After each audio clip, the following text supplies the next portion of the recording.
Good morning, everybody. My name is Georgia again. I'm with the UAB AmeriCorps VISTA program. We have our other lovely staff on here. We have Vistas from all over the country. And today we're going to talk about nonprofit management and strategies. I'm going to go ahead and turn it over to our guest speaker and let her introduce herself, and we can just keep going from there. Hi, everybody. Good morning. And George, thank you. Is it Georgia or Georgia? I want to make sure I pronounce that correctly. It's Georgia, like the state. Like the state. Georgia, thank you so much for the introduction. I appreciate it and getting us kicked off. Good morning, everybody. Welcome. I'm super excited to have you with me today to really talk about some very, very important things, food security and the role that nonprofits play within that space.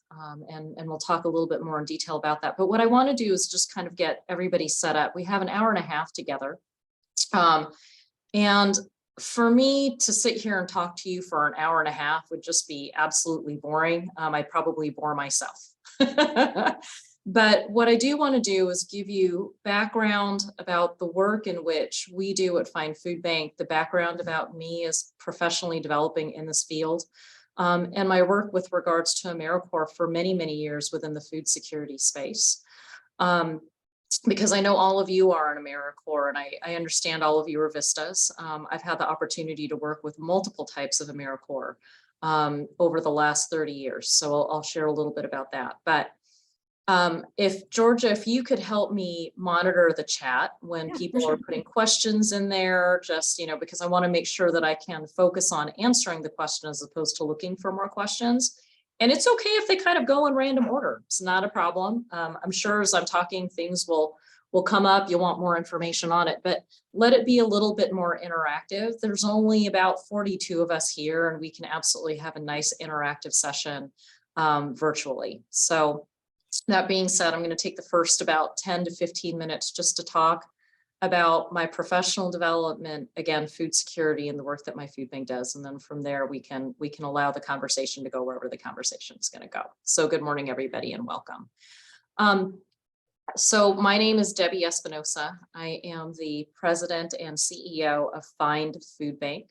We are located in the Coachella Valley, Palm Springs desert region of California, so the southeastern sector of the United States. I'm sure all of you or most of you have heard of that music festival, Coachella, and Stagecoach, especially for those that are out there in the Midwest. And yes, this is the home of Stagecoach and Coachella. We're very excited to have them back in full swing this year after taking three years off because of COVID. And I'll actually talk about how that relates to food insecurity in our area. Very excited to go this year to Stagecoach. It will be my first time after living here in 5 years. So if any of you are Chris Stapleton fans, sorry you weren't able to make it if you haven't been out here, but he's going to be here this year. I've been in the nonprofit sector now almost 30 years as a professional, and have been volunteering in the nonprofit industry since I was 7, 8 years old in the campfire programs as one of the, equivalent to Girl Scouts, which many of you would know now, but if anybody remembers Campfire Boys and Girls, I was in one of those service organizations. And so service to me has always been part of my heart. As an immigrant to the United States, my family came here with my mom 7 months pregnant with me. And we landed in a little town called Puyallup, Washington, up in the Seattle-Tacoma area of Washington State. And my family have always infused this really great value that if you think about others before yourself, then chances are good things will happen to you too. But you never do it for good things to happen to you. You just do it because it's the right thing to do. And, for us, especially being immigrants here to the United States, not knowing anyone, not really having any kind of money in our pocket. My parents came here with only about $500 in their pocket in mid 70s. And for a family of immigrants to have to make it with English as their second language in a new town and in a new place, because the political environment from the country in which we were coming from was much far off worse than what the risks of coming to the United States would be. For them, we could make it. But there were struggles along the way. I remember my mom telling me stories where people would go to the butcher shop in our small town, and my family could not afford all of the food that we needed in order to sustain themselves as well as my sister and my brother. And so my mom would find really wonderful avenues to be able to make ends meet and stretch the dollars that we did have. She would work with the butcher who was throwing away parts of the animal that people typically wouldn't eat, like the tail or the oxtail. And she would say, hey, if you're going to throw that away, I'll give you 5 cents a pound for it. What we laugh about now is this oxtail is like $14.99 a pound to $25 a pound because it's considered a delicacy now. So for us, we laugh about that still as we look at the foods that we eat. But she would do things like that. And so I'm very lucky because I don't really have a recollection of being food insecure, but I definitely know that if it wasn't for the measures that my mom and dad employed in order to make sure that we would be fed, I would be telling a different story today. We did use services in order to be able to help us make ends meet. We used federal programs in order to be able to help us make ends meet until my family had the ability to be self-sufficient on their own. Now, I was very lucky. My family, my mom and dad, they're both university educated. So we come in with a background that helped them through the immigration process to at least be able to become employed a little bit faster because they had a degree that would be able to help them be hired faster. But my mom also had to go back to community college because many of the things that she had in the other country did not translate over here to be accepted as part of the educational system to allow her to get the jobs. So she had to go back to school in order to do that. Very little money for childcare at the age of 3. And I, attribute some of my success to this. By the age of 3, I was going to community college already, probably one of the youngest community college members that were there. And the reason why I laugh about that is because as we look at food security and some of the things that keep people from becoming self-sufficient because of the challenges and the barriers that are added to them, way back in the 70s, my mom very just simply asked, is it okay if I bring my daughter with me? I promise you she will be quiet. She will not be taking away from anybody's learning and education. And my mom made sure that I did not. And I sat by my mom's feet as she studied at community college in order to allow her to obtain her associate's degree, which allowed her to become employed. But if you can see the trajectory of kind of my grounding and my foundation when it comes to the food security work, I have a lived experience with regards to understanding what are the barriers to food security. How do I translate that into the nonprofit management systems that I'm in right now? And then how do I utilize my voice in order to be able to share stories and experiences combined with the formal education and training and professional development experience in order to make everything work to lead a regional food bank in one of the most difficult places, I would say, in the United States because of the amount of resources or the lack of resources that we have here. But the sheer amounts of high food insecurity rates that we have being one of the highest poverty rates in the United States. So for me, and I'm kind of jumping all over the place, but I think it's important as I start moving into the more professional development part and food security in our space for you to understand what my lived experience is and my background. 1, as a woman of color, 2, as an immigrant to the United States, and 3, how do you bridge those experiences into your work that you do as a passion, as a profession, and as something that continually drives you to try to be the best in your field, not to be the best for you, but to be the best for the people that you serve. Because again, if you always think about other people before yourself, which is the right thing to do, then good things have the ability to happen around you, whether it's to your family or to your job or to your profession or to whatever it may be.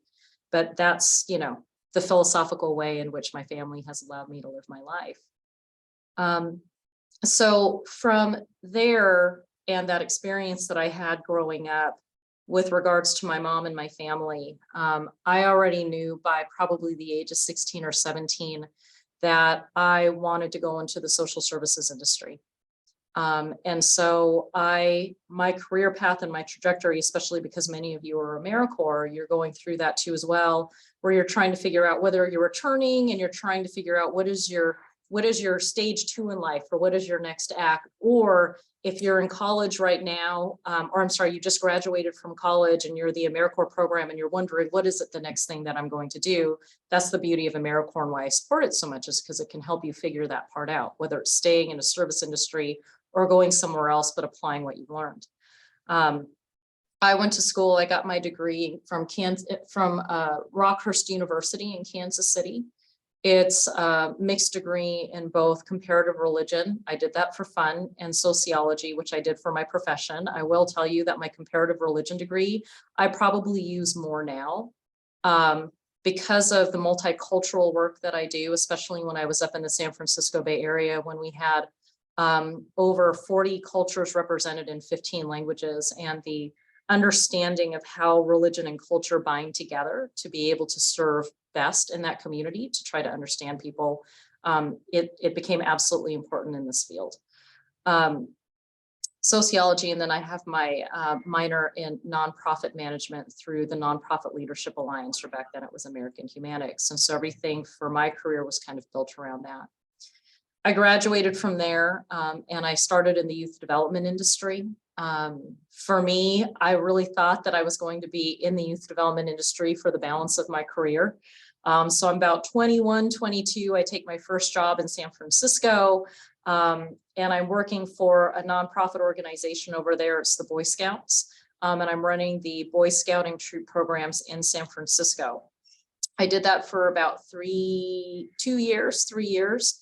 And then I was hired to be the program manager for the Girl Scouts in Silicon Valley, because I really wanted to start delving down into very high needs, high risk or areas where there was a high propensity for girls and children to be recruited by gangs, to experience teenage pregnancy, all of that kind of stuff, to see if I could make a difference with the programming that I was doing in order to be able to turn it around.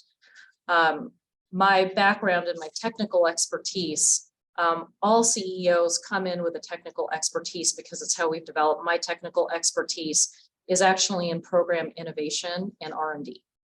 So I really love taking programs, seeing how they infuse into the community, and then what do we need to do to continually improve it in order to be able to make sure that every time it's offered out to new people, it's re-engaging back into the community and keeping up with the community as the community changes around us. Because if you have one program and it never changes, but the community is changing around it, essentially programming can have the ability to become obsolete. So in order to stay relevant, you always have to continually change with the community. That is my technical expertise. And then all of my other skill sets built around it. So I did that for 3 years down in Silicon Valley, and I learned something about food insecurity there. It's very interesting. And this is kind of like the base foundation for the work that I do now.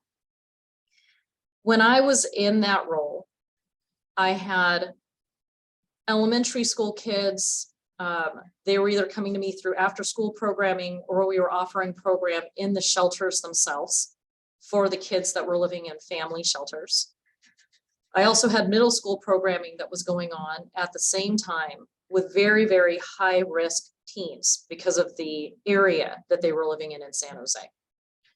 And many of them, as all of you know, if you are struggling in areas that are high risk and high need, chances are you're also in a situation where you could be suffering from other things that are going on around you. A lot of the times it's housing or food or medical that you're just not having access to in order to be able to help you elevate out of some of these other situations that you may be experiencing, like gang initiation or suicide, or things that are making you contemplate things that are just not conducive to being able to thrive. So when we were offering self-efficacy programs and working on leadership development and how to be able to have really great self-confidence in yourself to overcome situations that you may be in, we could not do any of that programming unless we fed them first. Because they weren't processing. They weren't able to process the things that we were teaching them because they were always focused on, oh my God, I'm so hungry, because they were malnourished at home. For me, especially because of that background that I just shared with everybody, to a certain degree, I understood that. I process it a lot better now, 20 years later, as an adult having kids on my own. But back in my early 20s, I'm starting to realize, like, my gosh, there's something in here that I understand. And so that's when I start understanding the notion of root causes. And, we didn't really call it that back then, root causes. We talk a lot about root causes now, but 20 years ago, we weren't calling it root causes. We were just noticing things that were keeping kids from being able to attain things. And we were saying, okay, yeah, naturally and logically, we need to feed them. I think for me, what I've learned from that is I don't need to call it fancy stuff. There's a lot of logic patterns behind the way in which our communities work. And if you strip away all of the rhetoric, I do believe we have the ability to understand and know what to do as communities in order to be able to help people, not just with food security, but the other things, because a lot of it comes from logic patterns. This one was pretty logical for me. If you are not eating and you are starving, then how is it that you have the ability to learn? So you just take care of the first problem, the root cause. As I started to understand where I wanted to work and understanding, I think, the effectiveness that I had as a professional developing in this field, and where my passion lied. Being Filipino, we love to feed people. I understand it from now a primal sense. And the work that I'm doing is showing me that youth cannot learn if they are malnourished. And it was able to combine it all together. And I said, you know what? I'm starting to get really attracted to just food in general. And what does that mean with regards to people being hungry in the United States? To a certain degree, actually not even to a certain degree, to a very large degree, especially coming from a developing country, it's very difficult for me to understand and process how a developed country such as the United States, with so many resources that we have, there are still people that struggle to access healthy and nutritious food. And what does that mean for us as a society? And what does that mean for me as a professional? And what does that mean for the time that I am investing in? If this is what my career path and my love is to help people, what can I do to move the needle on that? And I think that if everybody in the United States had the ability to think about the meaning of that for them, would there be people that are food insecure now? Because it seems pretty logical to me. We have a whole bunch of resources and we need to route the resources to people that are struggling, because at least we can eliminate that one piece and then we can start focusing on the other things. So for me, that's how I landed in this industry. And I've been doing this now for a little over a decade. I've carried a few different positions. Up in Northern California, I used to be the chief programs. Well, let's see here. When I came into the food industry, my first job was actually overseeing the compliance and capacity development standards for the 35 food banks in the southwestern region of the United States. I worked for Feeding America, the national organization, and I was outbased in California.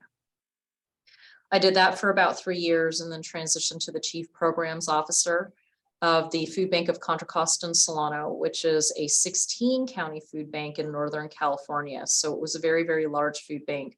And we were distributing close to 60 million pounds of food. During that time, I also received my master's degree in community and economic development from Penn State.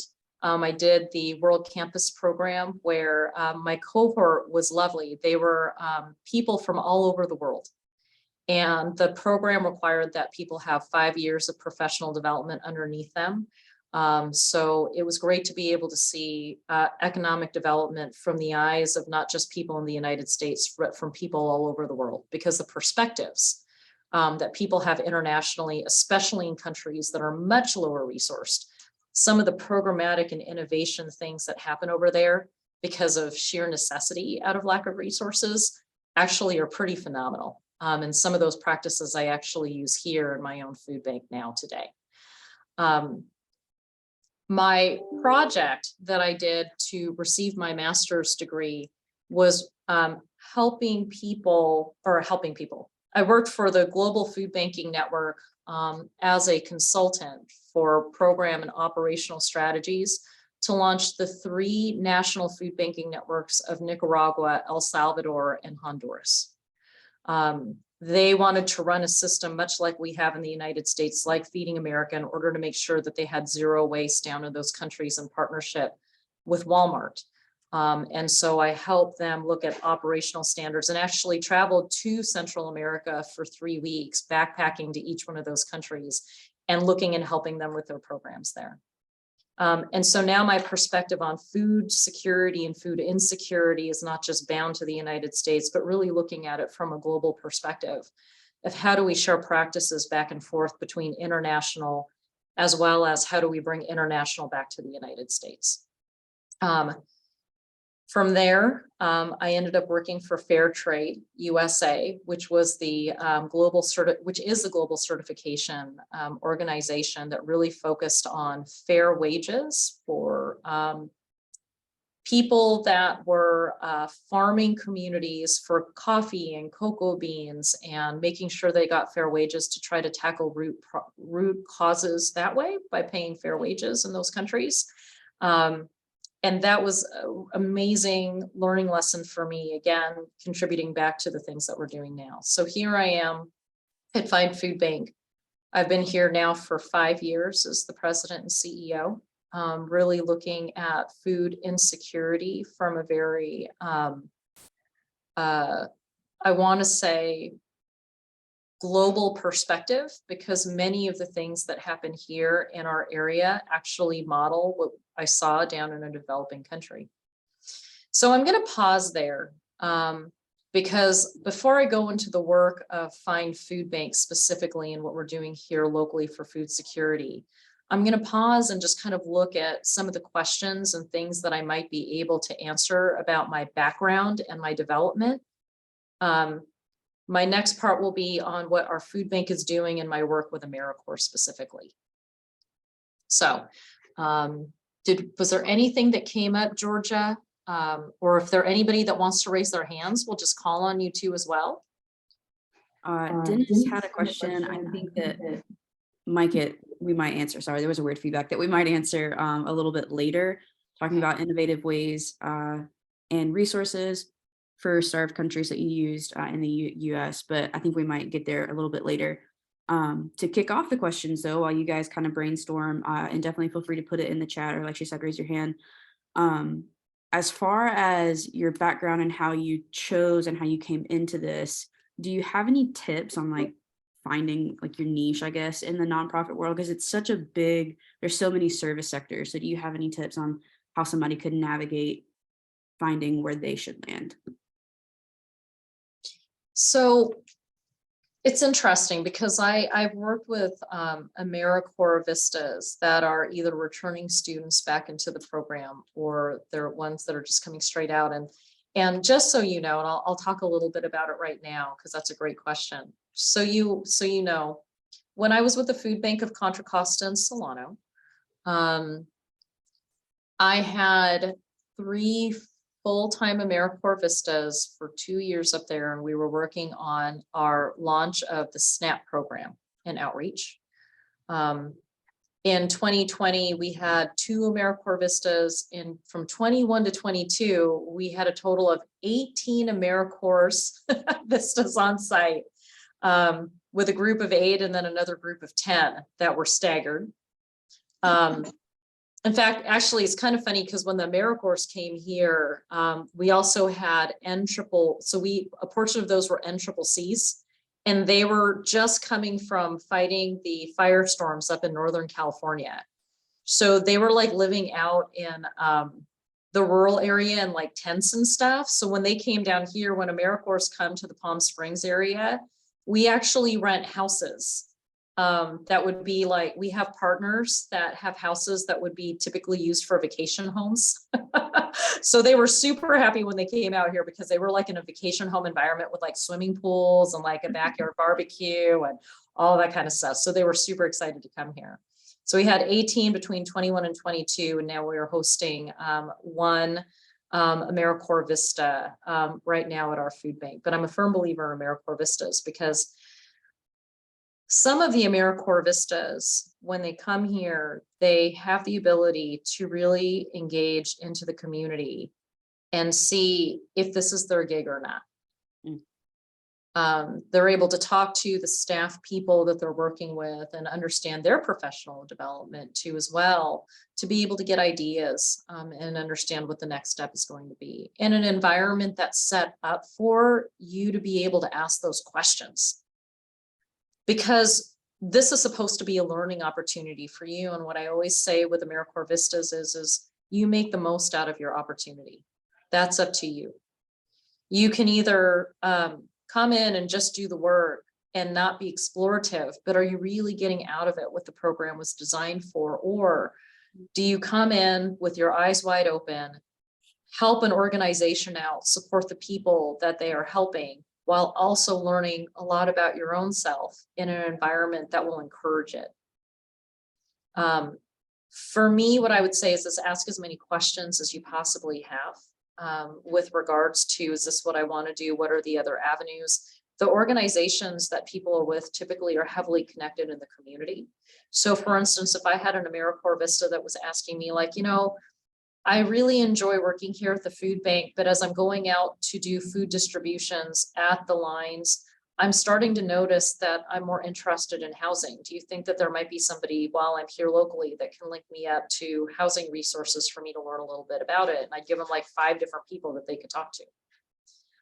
The 5 different people that they could talk to, should they choose to want to stay in our area because they love it, all of a sudden there's a natural connection in for a potential job offer after they get out of AmeriCorps, and especially because the introduction happened already. Yeah. So hopefully that helps with regards to, and I think I answered your question. Did that work? Okay, yeah. You have to understand, when you have AmeriCorps on your resume, especially in the social services industry, we get super excited when we see that come through. AmeriCorps go to the top of my pile all the time because you've got the job training already that we're looking for to come in with. And again, that's the whole reason why I think AmeriCorps launched so long ago, is that they wanted to give the job skills training in order for nonprofits and other service organizations to be able to hire somebody with AmeriCorps experience and just, start off running as opposed to crawling. So it's you guys should feel very proud of yourself that you're in the program and that you have the ability to be able to go to the top of the pile many of the times. All right, any other questions?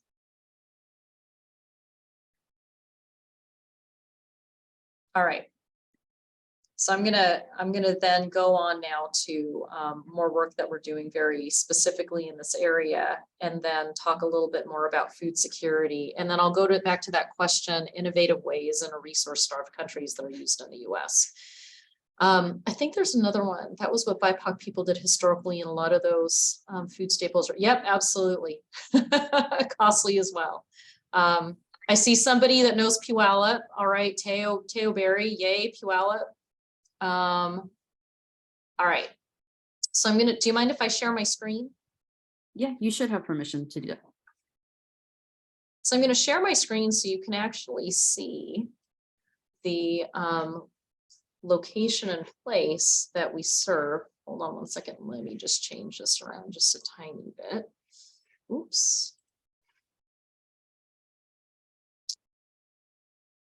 So what I want to show you a map of our service area, because are you still with me? Yeah, we can see.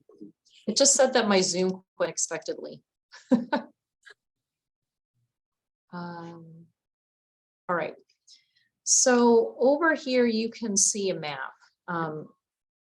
In the Feeding America Network, the regional food banks, we have this responsibility to ensure that our service area is being served equitably. So making sure that the food that we're bringing in goes out equitably to the places that people are food insecure. And that's very important because as food banking developed over a 30 to 40 year period of time, it wasn't till about the late, like the mid 2000s, like 2011, 2008, 9, 10, where we really started to understand the equitability of food distribution. As opposed to taking the easy way of saying, this is where my food bank is located, which is where you see the fork, and we're just going to distribute around here. What we do now is we look at how do we get it to all of the outerlying areas, because in about 2007, 8, and 9, we start really understanding and doing research and studies on what we call food deserts. So I'm in the desert of food deserts. San Francisco, San Diego, Los Angeles, lots of poverty, definitely lots of pockets within those areas. But because you're in an urban environment, you can see that you have these structures over here where you have roadways going all over the place in a very small and condensed area. If you look at my service area, which is bound in red, it's almost double the size of it's the size of Los Angeles, Orange County, and San Diego combined together. And I have pockets out here actually of a lot of migrant farm workers and their families.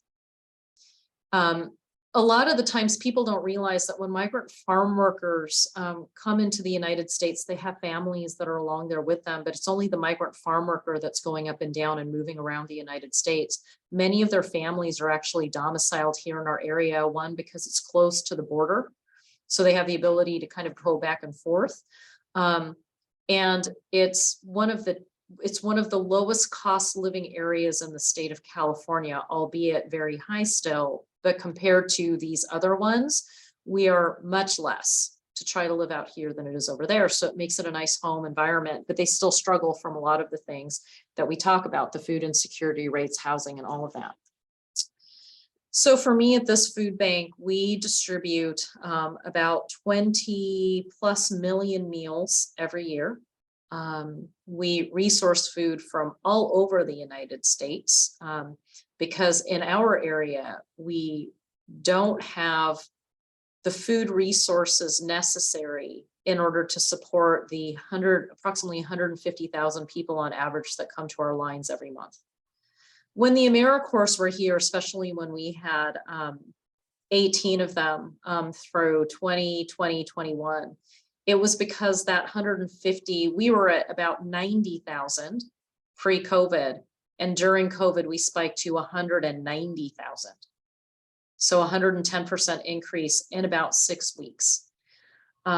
We needed help, and AmeriCorps VISTAs were largely one of the reasons why we had the ability to succeed. It was actually a combination of the National Guard and AmeriCorps VISTAs that were helping us serve the population. We have about 150 distribution sites here within this area in order to make sure that there's equitable food distribution that's going to not just the more urban areas that are located here around the 10, but also to areas out in Blythe, up in Joshua Tree. You can see that we put a branch up here in this very isolated area of Joshua Tree, which is called the High Desert. In this area, we actually have kids that are walking to our distribution sites without shoes sometimes. And so we actually distribute not just food there, but other resources in order to be able to help give them support. From there, this is our epicenter right here in Indio, where we have about a 40,000 square foot facility that we bring food in. About 50% of our food is actually fresh fruits and vegetables. When you're looking at feeding people, it's not enough just to feed people any kind of food. Because remember that story that I was telling everybody about kids and not being able to think or process without having food first? I would always capture nutritious food. If you just give them cakes, candies, and pies, we're going to end up in the same situation. Quite honestly, you could end up in a worse situation, because now not only are you dealing with food insecurity, you're also dealing with health issues too.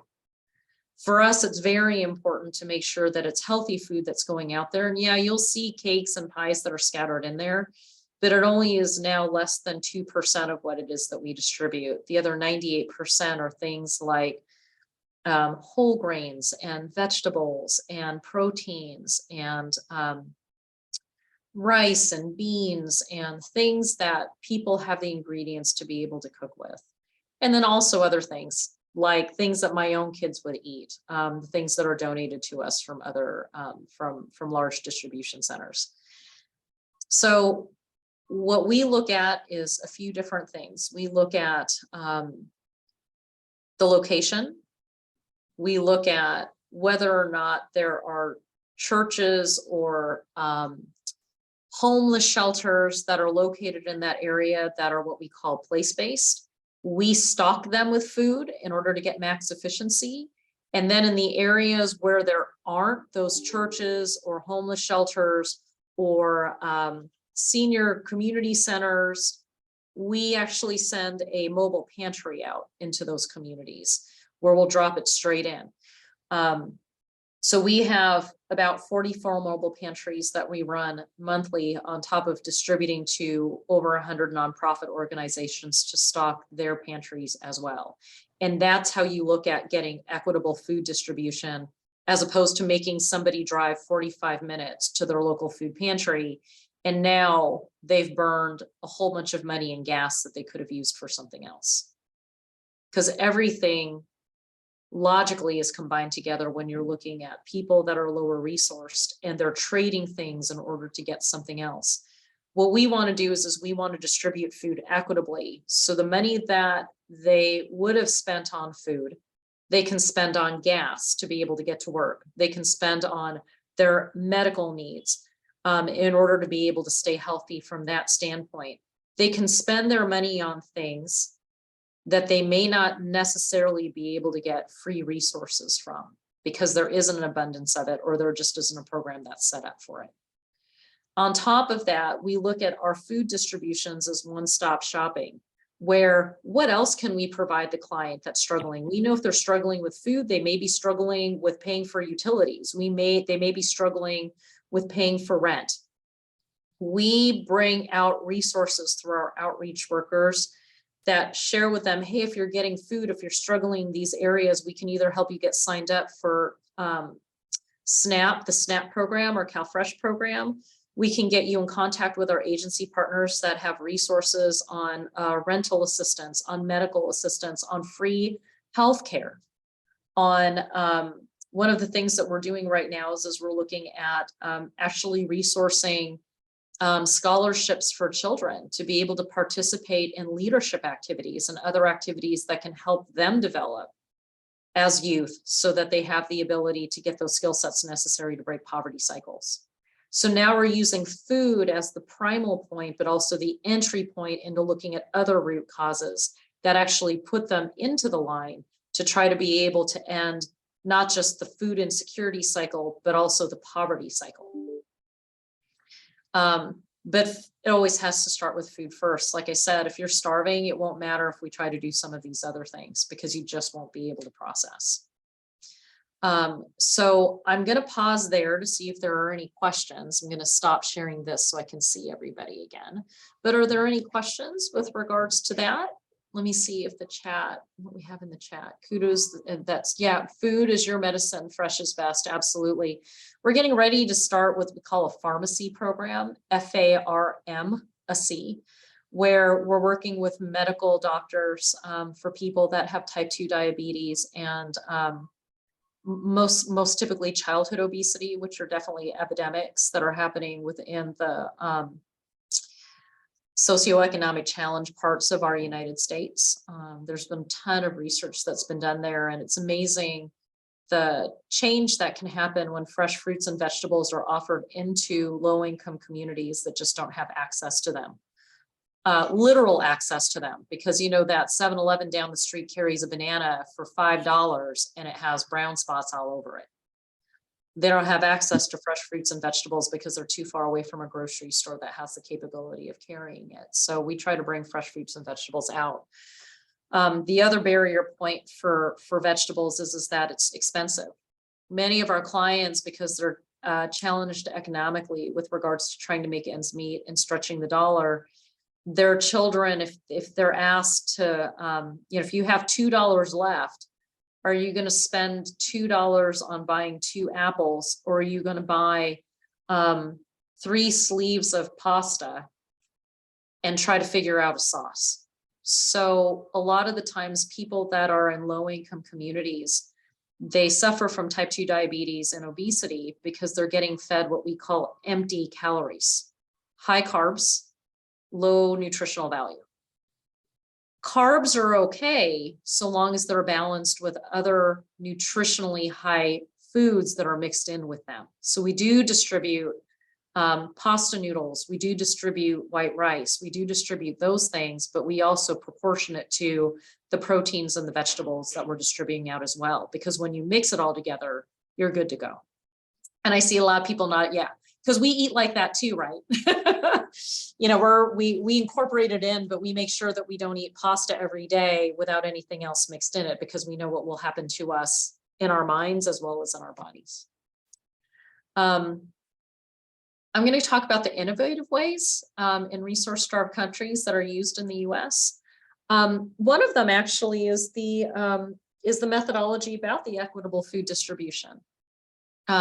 Looking at where the place-based locations are, and then working with the small pockets of communities that are out in those rural areas and partnering with non-traditional partners.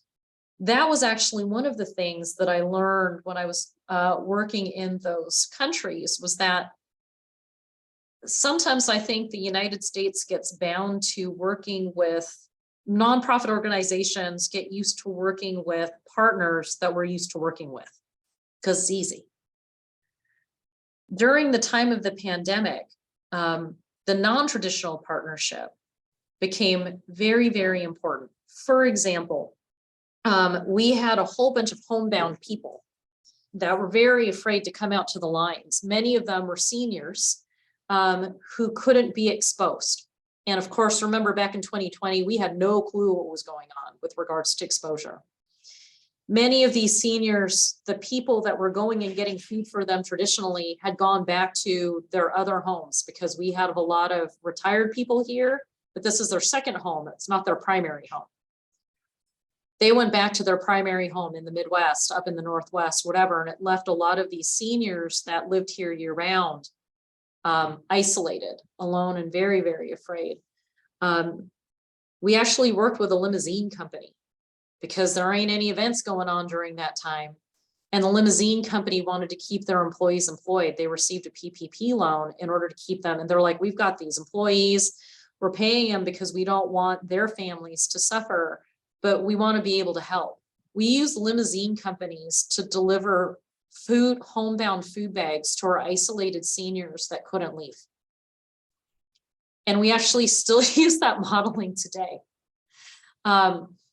It's things like that. It's working with the local community and our migrant farm workers in about 7 of our fields out here, and understanding their barriers to food access. 1, they're out in the middle of nowhere in agricultural fields. 2, there are no pantries that are located around them. 3, their vehicles are not efficient vehicles. There are old trucks, there are old cars that burn fuel at a very, very high rate, but that's what they've got. It's how they get to work.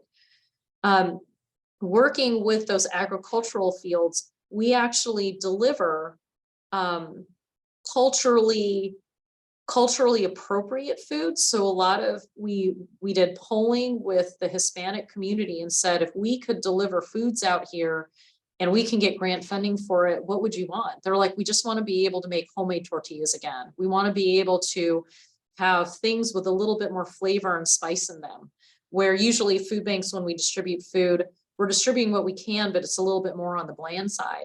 We're like, okay, we put together specialty boxes that had, pinto beans, black beans, rice, the spices to be able to do Spanish style rices. oil and flour in order for them to be able to do home cooking and be able to stretch the foods that they were making further than what we could give them if we just gave them packaged tortillas, right? And then we actually went and timed our mobile pantries for when the migrant farm worker was coming off of work. So they didn't have to go anywhere, but they could just get their bag of supplies and be able to take it home right from there. The things that I've learned in other countries, because of the low resourcing, it was up to the nonprofit to be able to listen to that specific community that they were trying to serve, understand what their barriers were, and then be able to troubleshoot for it in order to be able to allow them to access the services in creative ways that you wouldn't normally or naturally think about. So you're meeting the client where they're at, as opposed to forcing the client to come and meet you where you're at. That, I think, was one of the biggest things that I understood, because you're changing programs to be culturally appropriate for the people that you're serving. And that's actually what my master's thesis was written on, was, can you take US-based programming, bring it into developing country, and land it there exactly the same way? What is it that you need to change in order to be able to allow it to be culturally appropriate for that environment? And there were probably like 22 things that I identified in order to be able to massage the program such that it was appropriate for the people, because you don't ever want US-centric based programming to go down into another country. That's not the way that the world works. We're not the end all be all of the way in which programs work. We have to be able to respect what the other cultures have and be able to meet them where they're at if we are going to bring US-based programming down there. So, you know, that is, I think that's part of the innovations that we saw in resource-starved countries that I've employed here in the US. Do you think the opposite could be true, that food-based programming that is successful in other countries working in the US? Oh yeah, absolutely. I think that, you know, especially with regards to the work that I've done in fair trade, where we look at paying living wages, right? We talk about that all the time, but, you know, down in Africa and Central America and Asia, where there are fair trade communities, and sometimes it's a little bit different. Like, I have to preface this, because here in the United States, our labor laws are way more evolved than many of these places in developing countries. We still have issues and problems, but after working in the industry, traveling down there, every day I'm very happy that we are way more evolved in the United States, even as bad as we are. Because we're not experiencing, we've overcome the things that they are still trying to overcome through tighter and stricter laws with regards to minimum wage. You know, down there, a farm worker could get paid 50 cents an hour and be required to work 15-hour days. Here, you know, we have minimum wage laws, all of that. It's still not where we need it to be. But I think that when they instituted this methodology of the reinvestment, so it's not just a fair wage into the community, but it's also a reinvestment back into the community for the other primal needs that happen. The reinvestment into housing, the reinvestment into medical, the reinvestment into water systems. There's a community out here that we work with where they don't even have water systems. They still have to boil their water. Right? So it's the reinvestment in all of those things that will allow a person to be able to thrive, to find self-sufficiency and not have to access programs like the food banking system in order to be able to make ends meet. So yeah, it can be reversed too as well. And I think we can do a better job of it here in the US. I think I see heads nodding for those that are on camera. Yeah, I think we all kind of agree with that. All right, what other questions do we have?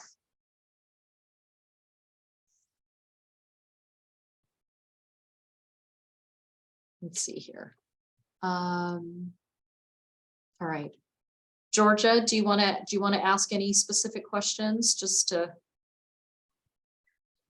I had one written down. It's more so on the advice side again, that it can be really tough, ultimately rewarding, but definitely really tough to kind of work in the nonprofit world. It can be emotionally draining, sometimes physically draining. It's it's just exhausting sometimes. But has there ever been a time that you have kind of been in that rut and then overcome it and decided, yes, this is what I want to do and this is why?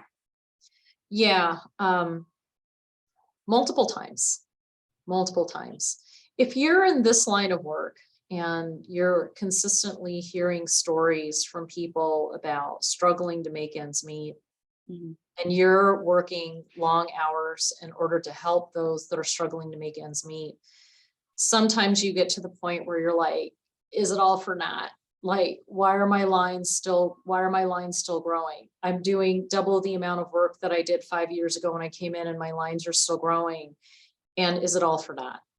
Um, and am I not doing everything that I can? Am I not um the best person for the job? Because, all right, like, there are these doubts that go through, but then all of a sudden you start to realize, well, wait, hold on one second. You look at the outside world and you look at the economy that's surrounding us. You can attribute, once I remove that emotion and I start looking at it back from a logical pattern again, and I start seeing the effects that are happening within the community, then it reinvigorates me to be like, my God, what happens if we weren't doing the work that we were doing? What if we didn't have that strength prior to the natural gas prices in California going up by triple? And the effects that we're already seeing on our line because utility prices just went skyrocketing. If we didn't have those foundational things in place, where would we be? And it's definitely not for naught. Um, but you have to dig down deep inside of you in order to ensure that when you're starting to feel the effects of burnout, um, you figure out what you need to do inside of you in order to pull yourself out of that burnout space. Everybody has their own methodology of doing that. For me, I have two kids. They're 20 and 18 now. But as they were kind of growing, I've been a single mom for, plus 10 years. And as they were kind of growing and changing and trying to be mom, be in this profession, you guys hear what my career was now and the things that I'm doing, because I'm trying to push the envelope while I'm trying to raise kids at the same time. Trust me, I hit those moments of burnout. But what I did was I found the time to be with my kids a little bit more, to take the breath. And I did nothing but play with them. Like, I was like, let's go throw the ball. Like, let's go do this. Like, I had to remove myself from the situation in order to just remember, like, all of the good things that are happening around me. And then coming back into the space and saying, what can I do to make sure that really good things are happening around other people too as well? And this is what makes my work worth it. So everybody's got to find their own technique. But that is what I found to make it through those times of what you call burnout. It is okay to feel burnout. It is okay to accept the fact, and I use this a lot, it's okay not to be okay. The question is how long are you not okay for? And for me, I always said, I've got, when something bad would happen, I'm like, you've got 24 hours to get over it. You can be angry, upset, mad, go in isolation for 24 hours. But after that, it's game back on again, because if you're in this industry, there are a lot of people that are depending on you for you to be able to be at your best. And I can't imagine not being at my best for them every day, but I do have my moments, and that's okay. We all had our moments, especially during COVID. But we had to limit those moments, because if you're going to be in this industry, it means that you're giving back to other people too, and you got to be there for them. Yeah. Oh, it looks like we have some questions here. Let's see. Even though I'm completing my service here in Arizona, I often know other states, particularly church organizations, who are currently suffering from lack of food resources to provide there for communities. Yes, connect them to the Denver Food Bank of the Rockies. They will be able to help them. And if they're not able to help them, which they're one of the better food banks in the US, they should be able to give them resources or direct them to where they can go.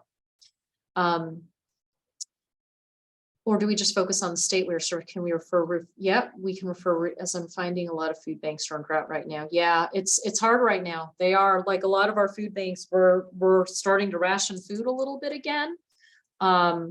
And it's, we're doing the best we can to resource it, but it's kind of interesting. The USDA and TFAP, they're doing another injection of food into the food banking systems to be able to get the supplies up, as we're still trying to get economy to be able to settle down a little bit. So those should be coming within the next couple of months, and there should be a little bit more resources to be able to go out there. But we're in the recovery phase right now from COVID still with regards to food. So it might be a little bit of time. How is the Feeding America trauma sensitive training root causes scenarios developing countries? Is it in use? Are they aware? I suspect it can be applicable and very useful.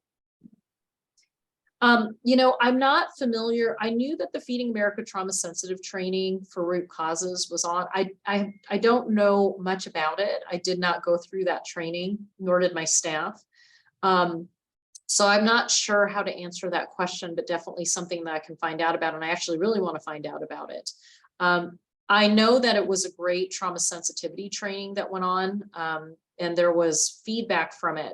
I would suspect as well that it would be very useful also, but let me find out more information about that.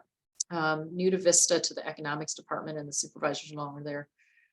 Where should I start as far as being most helpful? My area has an issue with housing and jobs that pay well. What, Abigail, I'm going to ask you, Abigail, can you come off of mute for a second? Let me just ask you a little bit more about that. Is that okay? Yes, my dogs are just being crazy, just warning you.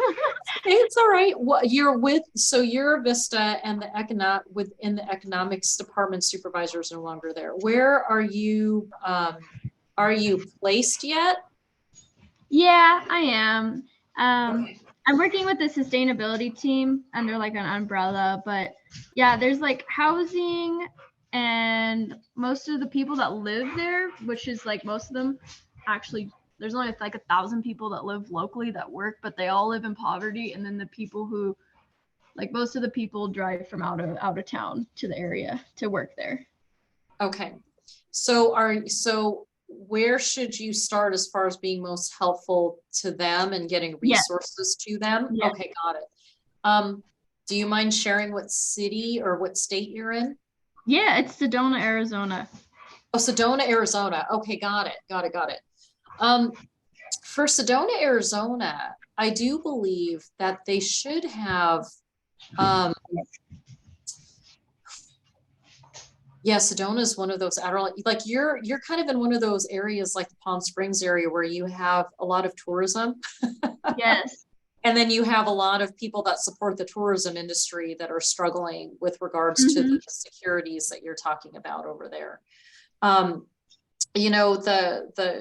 Honestly, there is, I do believe it's not 211, but from my understanding with Sedona, there's a community resource center that can get people linked in with tapping into those outreach benefits that I was talking about.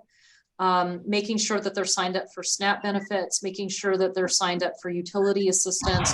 Those are the things that could potentially help them, but they may not be aware of how to access them.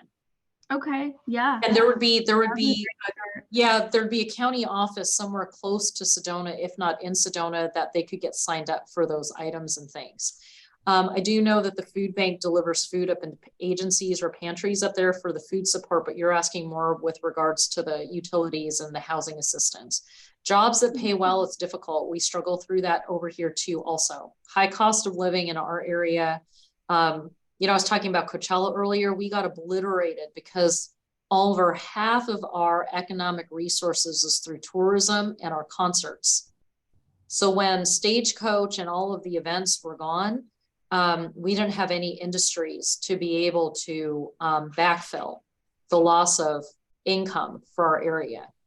So when LA, San Diego, and Orange County were recovering because they had big corporate centers where people could work from home, we had no work at all. And the poverty levels were actually breaching over the poverty levels that I was seeing in the developing countries. Wow, yeah. I wonder if like incentivizing a diverse, different job market, if that would help, but that's a big thing to tackle. Oh yeah, but it's absolutely necessary. There's actually this great group over in the Northeast right now that's looking at bringing technology out-based sourcing into rural areas now that work from home is becoming a bigger thing in the technology space. The problem in rural areas is that they don't have interconnectivity a lot of the times with the fiber system networks that they need in order to have high-speed internet, whatnot.